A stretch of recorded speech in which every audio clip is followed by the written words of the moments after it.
بسم اللہ الرحمن الرحیم۔ ایک بچے کو اس کی ماں کے سامنے آگ میں ڈالے جانے کا واقعہ۔ ایک یہودی بادشاہ نے ایک عورت سے کہا کہ اس بت کو سجدہ کرو ورنہ تجھے دہکتی آگ میں ڈال دوں گا۔ وہ عورت چونکہ ایمان اور توحید میں بڑی مضبوط تھی، لہذا اس نے بادشاہ کے کہنے کے مطابق پرواہ نہ کی اور بت کو سجدہ نہ کیا۔ ظالم بادشاہ نے اس کی گود سے بچہ چھین کر اسی آگ میں پھینک دیا۔ عورت یہ منظر دیکھ کر کانپ اٹھی کیونکہ اس کے ایمان کا سخت امتحان ہو رہا تھا۔ اس واقعے سے عورت کا دل قریب تھا کہ پھٹ جائے۔ اچانک وہی بچہ آگ کے اندر سے بولتا ہے کہ میں مرا نہیں، میں تو زندہ ہوں۔ امی آپ بھی اندر آئیں کیونکہ میں یہاں بہت لطف میں ہوں، بہت مزے میں ہوں۔ اگرچہ بظاہر آگ کے اندر معلوم ہوتا ہوں لیکن یہاں بہت بڑا مزہ ہے۔ ہم بھی اندر آ جائیں تاکہ آپ بھی اللہ تبارک و تعالیٰ کے دین حق کا معجزہ دیکھ لیں اور تاکہ آپ بھی اللہ تبارک و تعالیٰ کے خاص بندوں کا عیش و آرام دیکھ لیں، اگرچہ بظاہر و اہل دنیا کی نظر میں بلاؤں میں معلوم ہوتے ہیں۔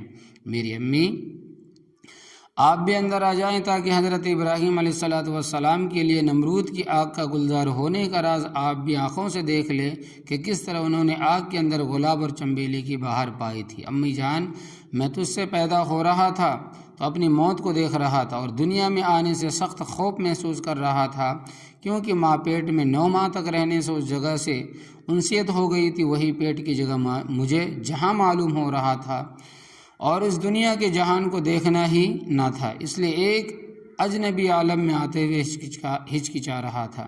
لیکن امی جب میں پیدا ہو گیا تو تنگ قید خانے سے نجات پا گیا اور پھر میں ایک خوبصورت عالم یعنی دنیا میں آ گیا۔ اسی طرح دنیا کے بعد جنت کو دیکھنے کے بعد دنیا ماں کے پیٹ کی طرح تنگ و تاریک معلوم ہو رہی ہے۔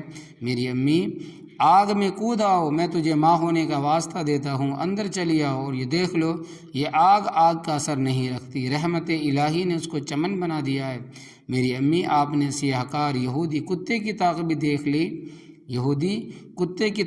دیکھ لی، اب اندر آ کر خدا کے فضل کی طاقت کا بھی مشاہدہ کر لیجئے۔ امی جان اندر آ جائیے اور دوسروں کو بھی بلا دیجیے کیونکہ میرے رب نے آگ کے اندر اپنے کرم کا دسترخوان بچھایا ہوا ہے۔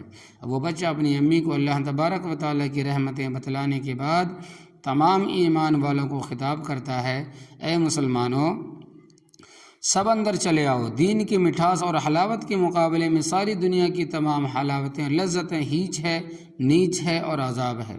اس لڑکے کی ماں نے جذبہ شہادت سے سرشار ہو کر اپنے آپ کو اسی آگ میں ڈال دیا تو اس محبت والے لڑکے نے اپنی ماں کا ہاتھ پکڑ لیا۔ اس کے بعد تمام مومنین اس آگ میں کود پڑے اور سب نے اللہ تبارک و تعالیٰ کے لطف و کرم کا اپنی آنکھوں سے مشاہدہ کیا۔ وہ یہودی بادشاہ رسوا اور بہت شرمندہ ہوا اور اس کی تدبیر اس کے لیے مخالف ثابت ہوئی کیونکہ لوگ اس آگ میں کود پڑنے کا مستحق ہو گئے اور انہوں نے قربانی دے کر عقیدہ توحید کی سچائی کو ثابت کر دیا۔ مولانا روم رحمۃ اللہ علیہ فرماتے ہیں اسی طرح نالائق لوگ جو کچھ بدنامی اور رسوائی کا داغ اللہ تبارک و تعالیٰ کے والوں کے چہرے پر لگانا چاہتے وہ سب کے سب انہی کے چہروں پر الٹ کر تہ بتہ جم جاتا ہے۔ تو اس یہودی بادشاہ نے جب حیران کن ماجرا دیکھا تو اس آگ سے کہا کہ تجھے کیا ہو گیا ہے کہ تو اپنے پرستش کرنے والوں پر بھی رحم نہیں کرتی اور ان فرزان توحید کو اپنے دامن میں پناہ دے کر مجھے رسوا کر رہی ہے؟ یہ تجھ پر کسی نے جادو کر دیا، یہ بات کیا ہے؟ تیری وہ خاصیت جلانے والی کہاں چلی گئی؟ آگ نے جواب دیا کہ اے کافر میں وہی آگ ہوں، ذرا تو اندر آ جا تاکہ میری آتش اور تپش کا مزہ بھی چکھ لے۔ سنو میری طبیعت میری اصل حقیقت تبدیل نہیں ہوئی ہے، میں اللہ تبارک و تعالیٰ کی تلوار ہوں لیکن اجازت ہی سے کاٹتی ہوں۔ اس واقعے کے بعد مولانا روم رحمۃ اللہ علیہ عام نصیحت فرماتے ہیں کہ اس لیے جب تم اپنے اندر غم محسوس کرو تو اللہ تبارک و تعالیٰ سے اپنے گناہوں کی معافی طلب کرو کیونکہ غم بھی اللہ تبارک و تعالیٰ کے حکم ہی سے اپنا کام کرتا ہے، اور جب اللہ تبارک و تعالیٰ استغفار کی برکت سے راضی ہو جائے تو سزا بھی ہٹا لیں گے۔ جب اللہ تبارک و تعالیٰ کا حکم ہو جاتا ہے تو خود غم بھی خوشی بن جاتا ہے اور خود قید ہی آزادی بن جاتی ہے، یعنی اللہ تبارک و تعالیٰ تمام چیزوں کے تبدیل کرنے پر قدرتاً کاملہ رکھتے ہیں، لہٰذا عین غمگین کو عین خوشی بنا دیتے ہیں۔ دیکھو ہوا، مٹی، پانی اور آگ سب اللہ تبارک و تعالیٰ کے غلام ہیں، گویا ہمارے تمہارے لیے بے جان ہے، مگر اللہ تبارک و تعالیٰ کے سامنے زندہ ہے، اس لیے ان کا اللہ تبارک و تعالیٰ کی اطاعت فرما برداری کرنا کچھ بھی بعید نہیں ہے۔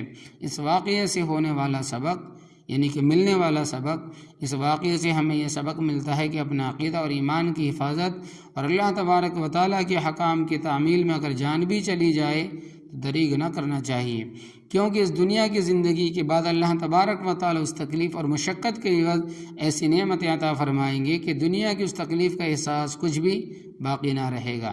معصوم بچے اور اس کی ماں کے واقعے سے ہم تمام لوگوں کو سبق حاصل کرنا چاہیے، کیونکہ ہم اللہ تبارک و تعالیٰ کی رضا اور اتنی عظیم جنت کی خاطر جانتوں کہ اپنے نفس کی بری خواہش کو بھی قربان نہیں کرتے۔ افسوس صد افسوس ہماری حالت پر کہ ہم جوانوں سے وہ معصوم بچہ اور اس کی کمزور ماں ہی سبقت حاصل کر گئی، اور ہم اپنے نفس کی بری خواہشات کو پورا کرنے میں زندگی برباد کر رہے ہیں۔ اللہ تبارک و تعالی ہمیں عمل کرنے کی توفیق